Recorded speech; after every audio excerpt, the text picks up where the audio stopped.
తమ సమస్యలను పరిష్కరించాలని కోరుతూ 108 అంబులెన్స్ సర్వీసులోని ఉద్యోగులు ఆందోళనకు దిగారు. సోమవారం కలెక్టరేట్ వద్ద సిఐటియు ఆధ్వర్యంలో ఉద్యోగులు రాష్ట్ర కమిటీ ఇచ్చిన పిలుపు మేరకు రిలే నిరాహార దీక్ష కార్యక్రమం చేపట్టారు.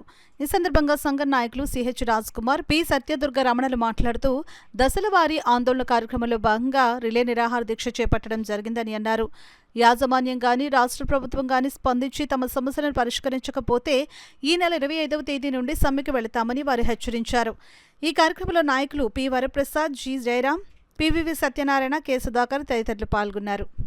18 సంవత్సరాలు మేము వర్క్ చేసాం, కానీ ఈ 4 సంవత్సరాల్లో అనుభవించిన దరిద్రాన్ని మేము ఎప్పుడూ అనుభవించలేదండి.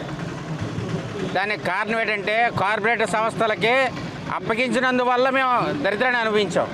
కారణం ఏంటంటే ఈ 4 సంవత్సరాల్లో ఏ ఒక్క నెల కూడా ఏదో సమయానికి రాక మేము ఒక్కడమే కాదండి, మా కుటుంబాల భార్య పిల్లలతోటి అందరం కూడా కష్ట నష్టాలు పాలై ఎన్నో ఇబ్బందులు పడుతున్నప్పటికీ కూడా ప్రజల ప్రాణాలను కాపాడడానికి ఎక్కడ వెనకాడలేదని నేను తెలియజేసుకుంటున్నాను. అందుచేత ఈ సర్వీస్ని కార్పొరేట్ సంస్థలకి ఇవ్వకుండా ప్రభుత్వం ఎందుకు నిర్వహించకూడదని చెప్పేసి నేను మనవి చేసుకుంటున్నాను.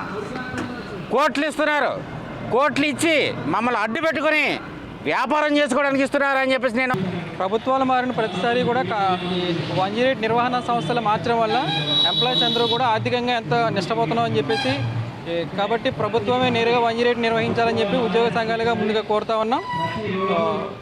మేము ప్రతి ప్రభుత్వ అధికారికి కూడా ఈ విషయాల మీద మెమరాండమ్స్ ఇస్తూ ఉన్నాం, కానీ ఎవరూ కూడా పట్టించుకోవడం లేదు. కాబట్టి నిరసన దీక్షల్ని సమ్మె నోటీసులు ఇవ్వడం కూడా జరిగింది. ప్రభుత్వం 108ను నిర్వహించడానికి సముఖంగా లేకపోతే 25వ తారీఖు నుంచి 108 ఉద్యోగులు సమ్మెకి వెళ్ళడానికి సిద్ధంగా ఉన్నారని చెప్పి తెలియజేస్తాం.